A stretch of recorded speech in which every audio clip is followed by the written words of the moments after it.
Reacts TV, shoutout po.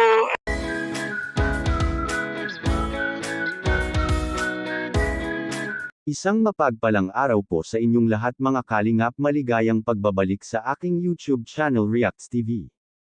Maganda po ang topic natin ngayon mga kalingap, patungkol po ito kay Dara. Ng laki ang mata ni Dara mga kalingap nang may nalaman si Kalingap Rab sa kanyang pamilya. Yan ay sama-sama nating tutukan mamaya mga kalingap.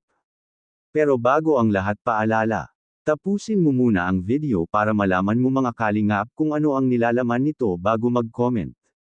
At suportahan po natin palagi ang ama ng Kalingap, Kuya Val Santos Matubang at Idol Kalingap Rab. Maraming salamat po. May bagong nalaman si Idol Kalingap Rab sa pamilya ni Dara mga kalingap. Ang tatay pala ni Dara mga kalingap ay may depression dahil dalawang mahal niya sa buhay ay nawala, ang kanyang asawa at ang kapatid ni Dara mga kalingap. Hindi biro ang depression mga kalingap, ito ay makakamatay kung hindi ka marunong magdala.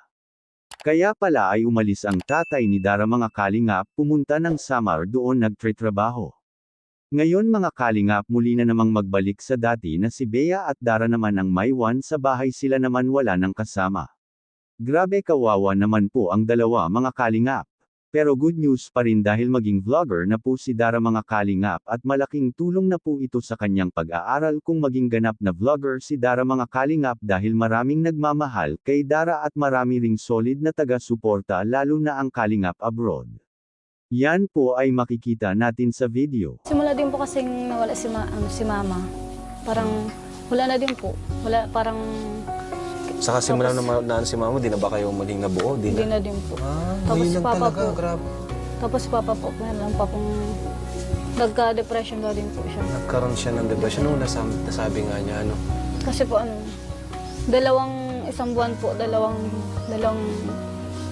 pamilya, sa amin. nawala. Sa loob ng isang buwan, dalawang kapamilya yung nawala. Una po si Kuya. Si kuya mo, tapos si mama. Mahirap talaga yun, ano?